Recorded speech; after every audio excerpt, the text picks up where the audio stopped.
بسم الله الرحمن الرحيم الحمد لله رب العالمين والصلاة والسلام على رسوله النبي الكريم محمد وعلى آله وصحبه أجمعين ومن تبعهم بإحسان ودعا بدعوتهم إلى يوم الدين. أما بعد، فقال الله سبحانه وتعالى: فأعوذ بالله من الشيطان الرجيم، بسم الله الرحمن الرحيم، ويل للمطففين الذين إذا اكتالوا على الناس يستوفون وإذا كالوهم أو وزنوهم يخسرون ألا يظن أولئك أنهم مبعوثون ليوم عظيم يوم يقوم الناس لرب العالمين. صدق اللہ العظیم. محترم حضرات، پچھلے ویڈیو کے اندر الحمدللہ سورہ انفطار مکمل ہو گئی اور اب ہم سورہ مطففین کی تفسیر و تشریح کرنے جا رہے ہیں انشاءاللہ. سورہ مطففین یا سورہ تطفیف جو ہے، جیسا کہ آپ جانتے ہیں، عامہ پارے کی ایک صورت ہے، اور عامہ پارے کی تمام صورتیں یا عامہ پارے کی زیادہ تر صورتیں آخرت کے مضمون میں آخرت کے مختلف موضوعات پر گفتگو کر رہے ہیں. اس سورہ کا نام، اس کی پہلی آیت ویل للمطففین، لفظ مطففین سے بنا ہے سورہ مطففین یا سورہ تطفیف. اس کا زمانِ نزول، جیسا کہ زیادہ تر اس آخری قرآن کا حصہ جس زمانے کا ہے، یعنی مکی دور کا، اور مکی دور میں بھی اس دور کا کہ جس میں ابتدائی طور پر عقیدے کو ذہنوں کے اندر پیوست کیا جا رہا تھا اور آخرت کے عقیدے کو ذہنوں کے اندر بٹھایا جا رہا تھا، ذہن نشین کیا جا رہا تھا.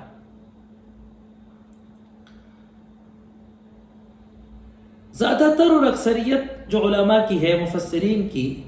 وہ اس صورت کو مکی ہی قرار دیتے ہیں، لیکن چند حضرات نے اس صورت کو مدنی بھی قرار دیا ہے. حضرت ابن عباس رضی اللہ عنہ کی ایک روایت آتی ہے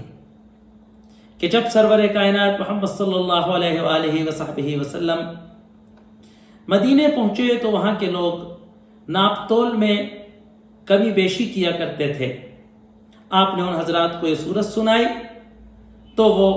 تولنے میں اور ناپنے میں جو ہے وہ سدھر گئے، درست طریقے سے تولنے اور ناپنے لگے.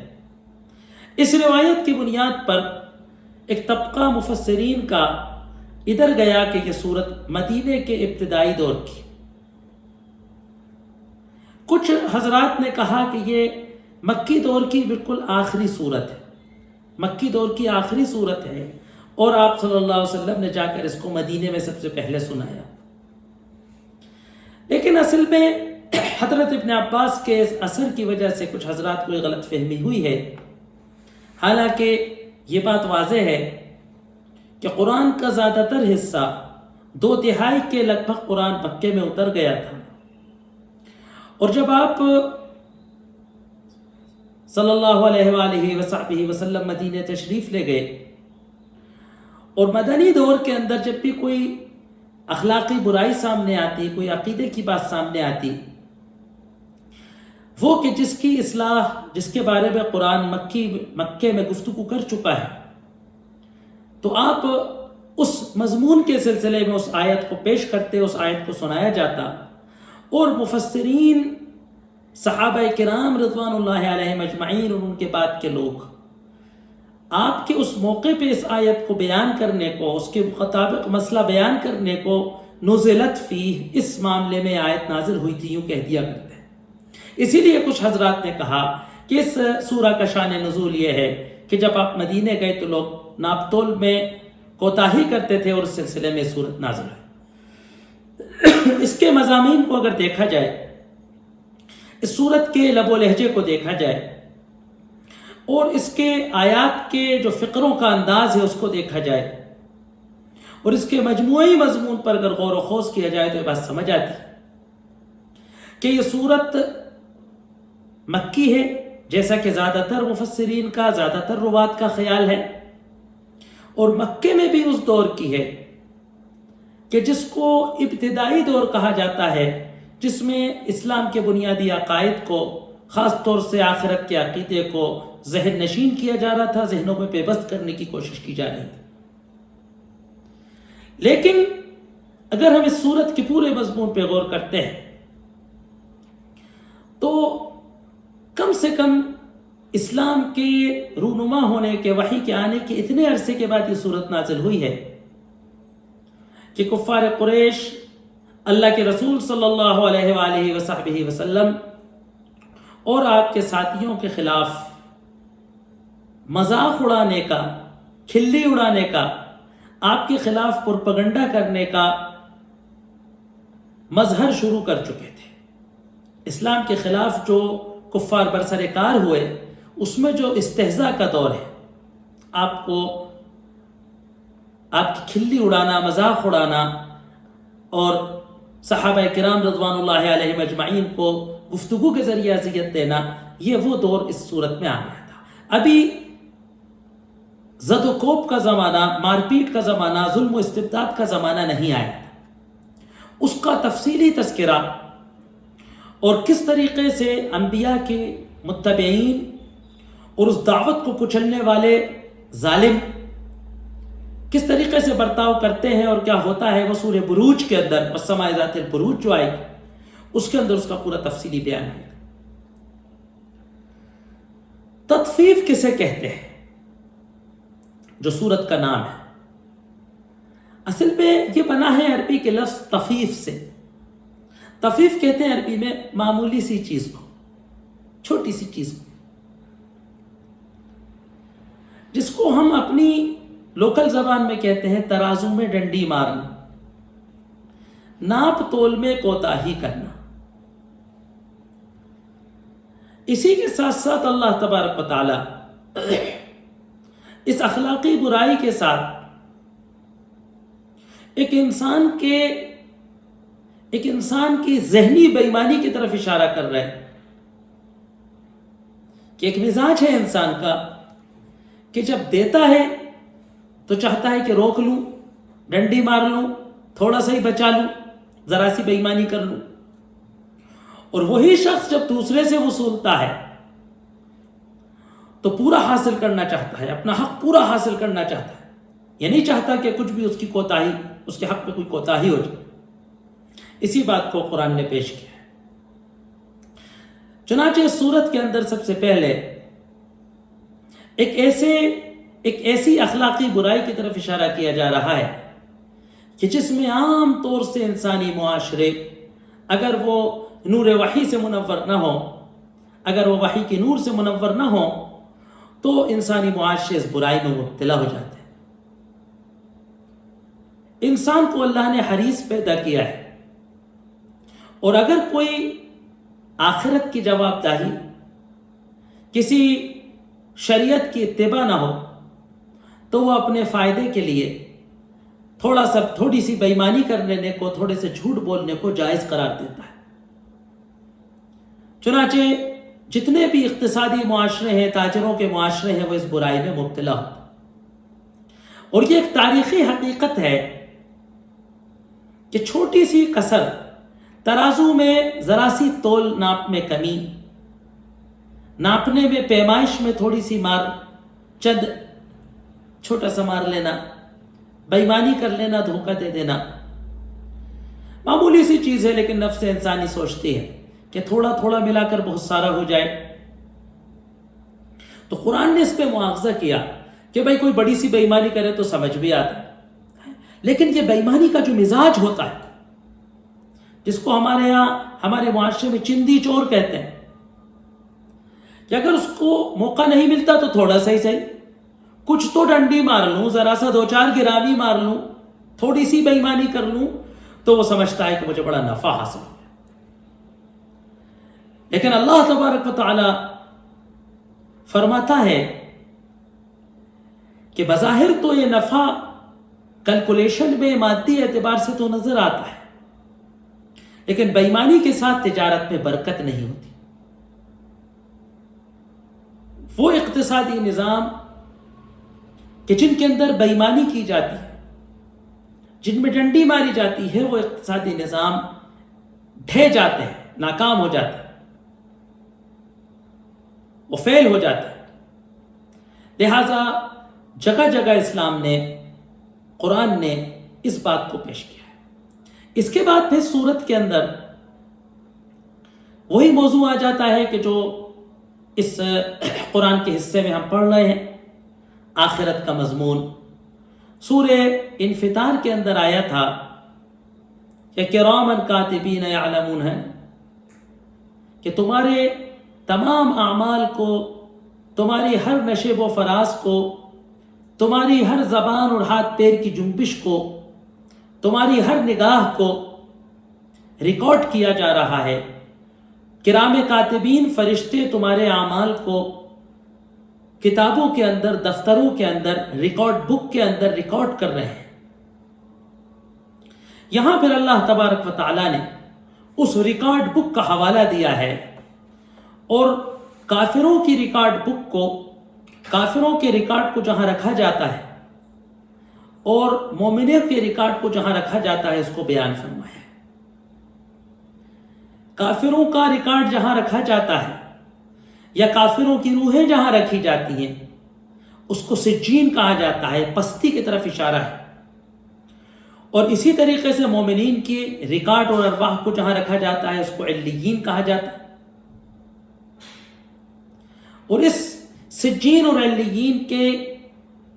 جو نیک نامہ اعمال اور بد نامہ اعمال والوں کے انجام کو اس صورت کے اندر بیان کیا گیا۔ آخر کے اندر جو مضمون آیا ہے، جنت والوں کی نعمتوں، ابرار کی صفات اور ابرار کی نعمتوں کا تذکرے کے بعد، وہ کافر جو دنیا میں اہل ایمان کا مذاق اڑایا کرتے، اہل ایمان کی دعوت پر ہنسا کرتے ہیں، اہل ایمان کی غربت پر، اہل ایمان کی بدحالی پر، اہل ایمان کے ضعف و کمزوری پر ہنستے ہیں، مذاق اڑاتے ہیں، تعجب کرتے ہیں۔ یہ جو اہل ایمان کو کافروں کی سخت سست باتیں سننے سے جو اذیت ہوتی، جو میڈیا میں ان کے خلاف کیا جانے والے جھوٹے پروپیگنڈے کو سن کے ان کے دل میں جو تکلیف ہوتی، اللہ تبارک و تعالی قیامت کے دن اس تکلیف کا معاوضہ بھی دے گا، اس تکلیف کا بدلہ بھی دے گا۔ اور اللہ نے کہا کہ وہ دن ہوگا کہ جس دن مومن ان لوگوں پر ہنسیں گے کہ جو ان پر ہنسا کرتے تھے۔ ان 4 اجزاء پر پہلے تو یہ ناپ تول کی بد اخلاقی کی طرف اشارہ ہے، پھر سجین، کافروں کے نامہ اعمال اور ان کے انجام کا تذکرہ ہے، ابرار کے، اہل ایمان کے نامہ اعمال اور علیین اور ان والوں کا تذکرہ، ان کی نعمتوں کا تذکرہ ہے، اور پھر آخر میں یہ کافروں کا اور اہل ایمان کا جنت کے اندر، آخرت کے اندر ایک مقابلہ ہے، اس کا تذکرہ ہے۔ تو اس طریقے سے اس سورت کا تسلسل سورہ انفطار سے یوں ملتا ہے کہ وہاں اعمال کے لکھے جانے کا تذکرہ ہے اور یہاں اعمال کو بیان کیا جانے کا تذکرہ ہے، ان کے اثر کو بیان کیا جا رہا ہے۔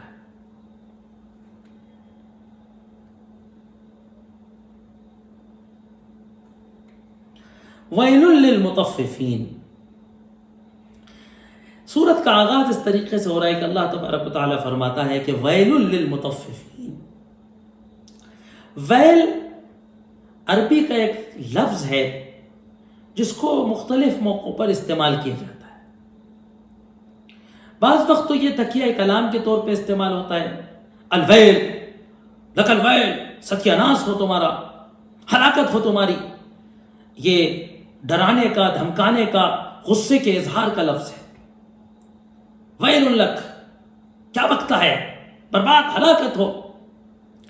اس کا ترجمہ کیا جاتا ہے ستیہ ناس ہو، برا انجام ہوگا ان کا۔ بعض مفسرین نے کہا کہ ویل جہنم کے اندر ایک وادی کا نام ہے، ایک گھاٹی ہے جہنم کے اندر خطرناک مجرموں کو عذاب دینے کی، اس کو ویل کہا گیا ہے۔ اور مختلف کافروں اور مختلف اوصاف والے کافروں کے بارے میں قرآن میں کئی جگہ الویل، ہلاکت و ویل ہو، ہے نا، تو برا انجام ہوگا للمطففین، ہے نا، ناپ و تول میں کمی بیشی کرنے والوں کی۔ یہ جو ترازو ہے اس کو میزان کہا گیا ہے۔ یہ وہ عدل کا نمونہ ہے کہ جس کو اللہ تبارک و تعالیٰ نے نظام کائنات کو استوار کرنے کے لیے رکھا گیا ہے۔ اللہ کے بنائے ہوئے اس میزان کو، ترازو کو، اس نظام عدل میں گڑبڑی کرنے والے کو پوری کائنات کو ڈسٹرب کرنے کا مجرم قرار دیا جاتا ہے۔ تو ویل للمطففین، ہلاکت و بربادی ہو تطفیف کرنے والوں کے لیے، ناپ تول میں ڈنڈی مارنے والوں۔ آج کل تو ہم جس تہذیب حاضر میں رہ رہے ہیں، جس مغرب کے بنائے ہوئے جس سیاسی اور اقتصادی نظام کے تحت ہم رہ رہے ہیں، اس میں تمام ان انسانی اقدار کو کہ جن کو انسان وجود میں جب سے آیا ہے، جب سے مانتا چلا آتا ہے، ان اقدار کو بدلنے کی کوشش کی گئی۔ یہ وہ تہذیب ہے کہ جو سچ کو جھوٹ اور جھوٹ کو سچ بنانے کی کوشش کرتی ہے۔ بڑا تعجب ہوا جب ایک رول پڑھا، کنزیومر، ہے نا، کنزیومر کورٹ ہوتا ہے، اس کا ایک ایکٹ پڑھا، اس کا ایک قانون پڑھا کہ صاحب اس بات کی اجازت دی ہے کنزیومر کورٹ نے کہ سمجھانے کے لیے 950 یا 950 گرام، 900 سے اوپر کے گرام یا ml کے پیکٹ پر 1 کلو یا 1 لیٹر لکھ سکتے ہیں سمجھانے کے۔ اسی طریقے سے 450، 450، 400 گرام سے اوپر کے پیکٹ پر، ہے نا، ml کے پیکٹ پر یا گرام کے پیکٹ پر ½ kg یا ½ لیٹر لکھ سکتے ہیں گراہک کو سمجھانے کے لیے۔ تو اب اوپر لکھ دیتے ہیں 1 لیٹر اور بیچ میں کہیں تھوڑا سا لکھ دیتے ہیں 915 گرام۔ یہ وہ تطفیف ہے کہ جس کو قانونی حمایت حاصل ہے۔ یہ ڈنڈی مارنے والا قانون یہ ویل للمطففین کی کیٹیگری میں آتا ہے۔ اس کے بعد جو ہمارا معاشرہ کم تولنے پر، کم ناپنے پر، کم گننے پر متفق ہے، اور ہم اس کو بہت بڑی کامیابی سمجھتے ہیں، ہم اس کو بہت بڑا نفع سمجھتے ہیں، اور ایسا نہیں کرنے والے کو ہم بے وقوف سمجھتے ہیں، ایسا نہیں کرنے والے کو ہم تجارت کے ہنر سے عاری سمجھتے ہیں۔ اب مطففین کون ہیں؟ ان کے بارے میں قرآن کے اذا اکتالوا علی الناس یستوفون، الذین اذا اکتالوا، کہ اذا اکتالوا علی الناس، جب وہ لوگوں سے نپواتے ہیں، جب وہ لوگوں سے کوئی چیز ناپ کر یا تول کر لیتے ہیں تو یستوفون، پورا لیتے ہیں، گرام رتی تولواتے ہیں۔ ارے صاحب ابھی پورا نہیں ہوا، دیکھیے صاحب ذرا صاحب صحیح سے تولیے، دیکھیے صاحب ذرا سا گڑبڑ ہو رہا ہے۔ یہ مومن اور غیر مومن کے اخلاق کی بنیادی صفت ہے۔ بنیادی نمایاں فرق مومن اور غیر مومن میں کیا ہے کہ غیر اہل ایمان، جس کے اندر ایمان نہیں ہوتا، اس کے نزدیک اپنے حقوق کے پیرامیٹرز الگ ہوتے ہیں اور دوسرے کے حقوق کے پیرامیٹرز الگ ہوتے ہیں۔ مومن کی شان یہ ہے کہ اس کے ہاں خود کے حقوق کو ناپنے اور دوسرے کے حقوق کو ناپنے کے پیرامیٹرز ایک ہوتے ہیں۔ یعنی آپ یوں کہہ سکتے ہیں کہ لینے اور دینے کے معیارات ایمان والے کی یہاں یکساں ہوتے ہیں، یا اپنے اور دوسرے کے معیارات یکساں ہوتے ہیں. اللہ کے رسول صلی اللہ علیہ وآلہ وصحبہ وسلم نے فرمایا لا یؤمن احدکم حتی یحب لاخیہ ما یحب لنفسہ. تم میں سے کوئی مکمل ایمان والا نہیں ہو سکتا، تم میں سے کوئی ایمان والا نہیں ہو سکتا جب تک کہ وہ اپنے بھائی کے لیے وہ نہ پسند کرے جو اپنے لیے پسند کرتا ہے. اب اگر تم یہ چاہتے ہو کہ میں پورا ناپ کر لوں تو تمہیں دینا بھی پورا ناپ کر چاہیے. اگر تم خود تو ناپ کر پورا لیتے ہو اور دوسرے کو ناپ کر کم دیتے ہو تو اس کا مطلب کہ تم ایمان کی صفت سے عاری ہو. تو الذین اذا اکتالوا علی الناس، وہ کہ جب لوگوں سے تلواتے ہیں تو یستوفون، پورا پورا نپواتے ہیں. وَإِذَا كَالُوهُمْ أَوْ وَزَنُوهُمْ، اور جب ان کے لیے تولتے ہیں یا ناپتے ہیں. کیل عربی میں کہتے ہیں پیمائش، ناپ کر لینے کو. پرانے زمانے میں مدینے کے اندر کھجور کو، گیہوں کو، غلے کو، زیادہ تر چیزوں کو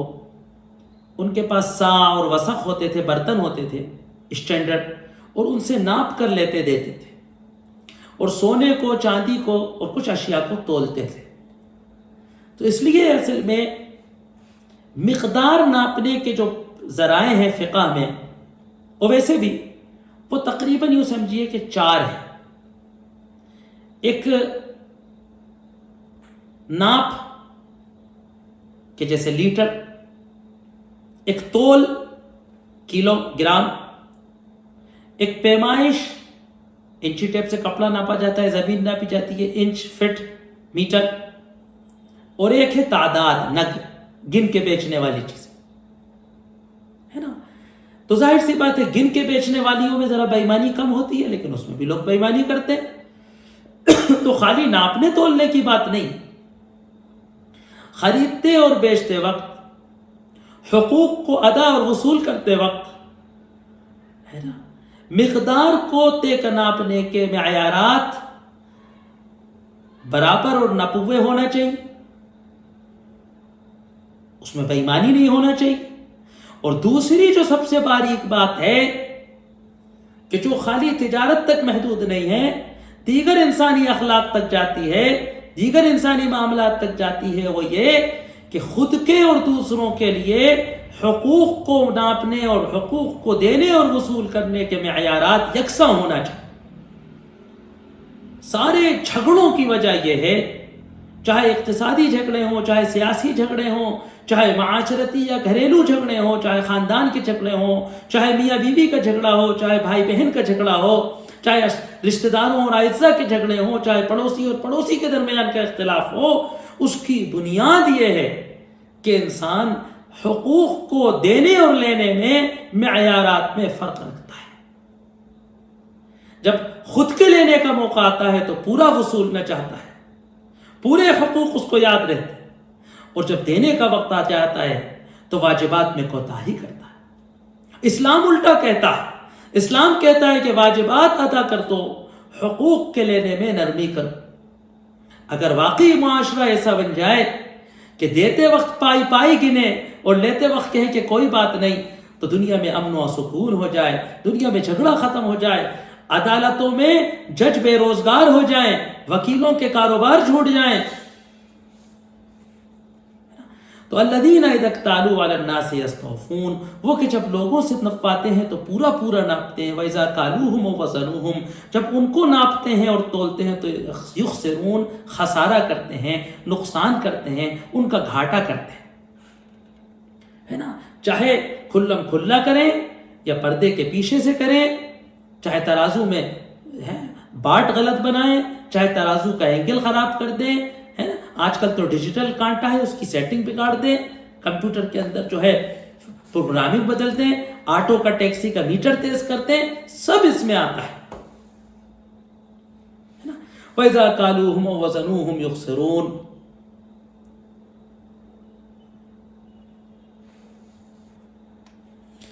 اب دیکھیے یہاں سے قرآن اس مزاج کی بے ایمانی کو، اس اخلاقی برائی کو معاشرے کی اس برائی کو آخرت کے تصور سے جوڑ رہا ہے۔ ظاہر سی بات ہے، اللہ تبارک و تعالیٰ نے فرمایا کہ خلق الانسان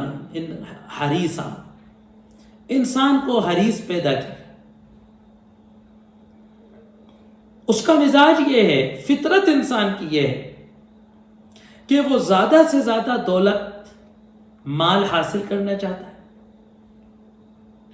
اور جو مال اس کے پاس آ چکا ہے اس کو اپنے پاس سے جانے نہیں دینا چاہتا ہے نا۔ اب اس میں سے ایک کا نام ہوس ہے، زیادہ سے زیادہ مال حاصل کر لوں، یہ ہوس ہے، اور جو میرے پاس آ چکا ہے یہ چلا نہ جائے، یہ بخل ہے۔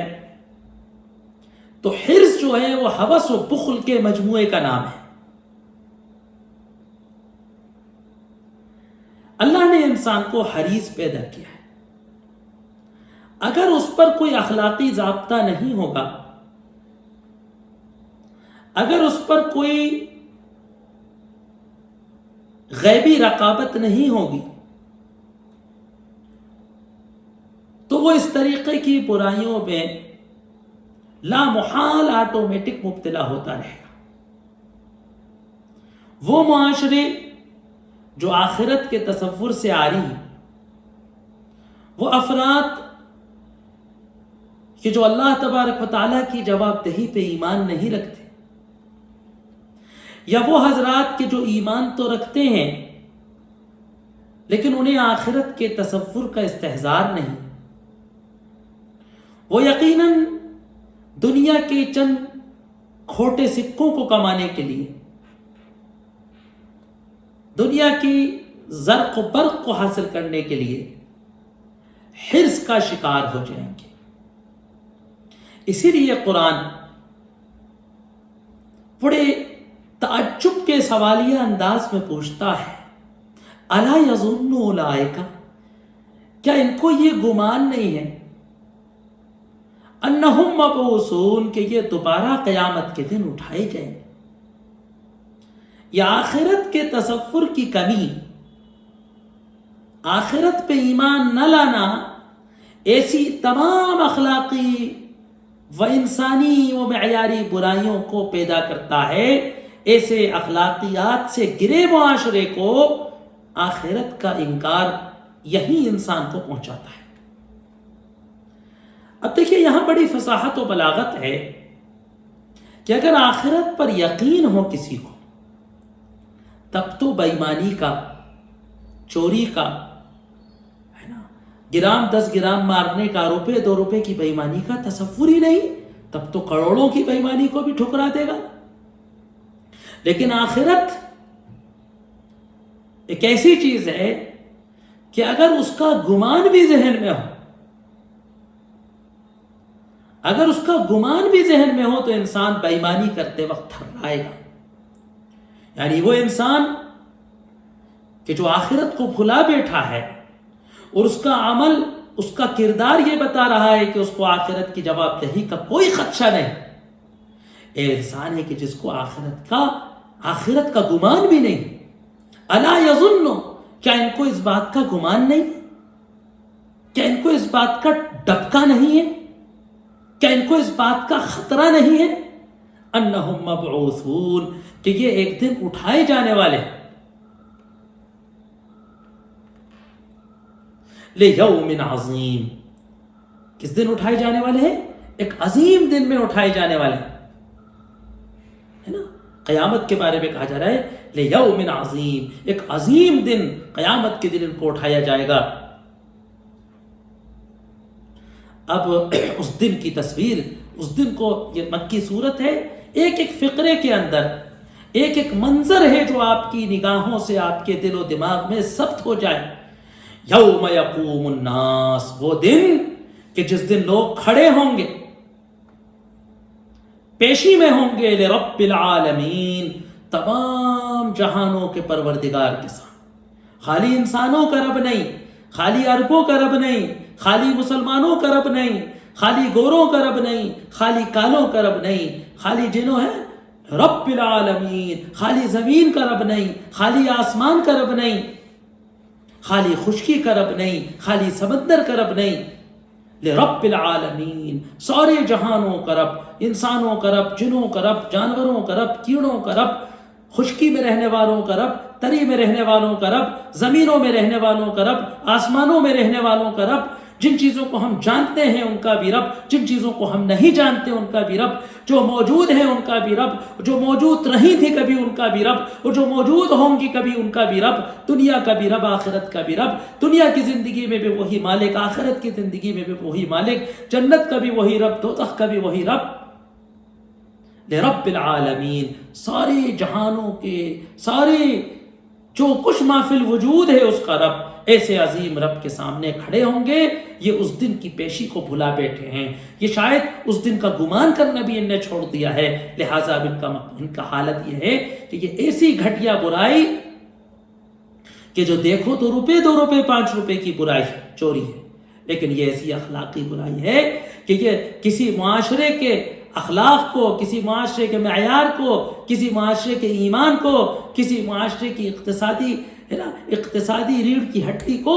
دیمک لگا دیتی ہے، اور یہ معاشرے اقتصادی اعتبار سے، اخلاقی اعتبار سے مفلس ہو جاتے ہیں، کنگال ہو جاتے ہیں۔ اب اس کے بعد انشاءاللہ سجین اور علیین کا تذکرہ آ رہا ہے۔ یہ قرآن کا ایک اہم مقام ہے، اور اس میں اہل جنت کی نعمتوں کا بڑا عجیب انداز سے تذکرہ ہے۔ انشاءاللہ اس کے بارے میں گفتگو کی جائے گی۔ وآخر دعوانا ان الحمد للہ رب العالمین۔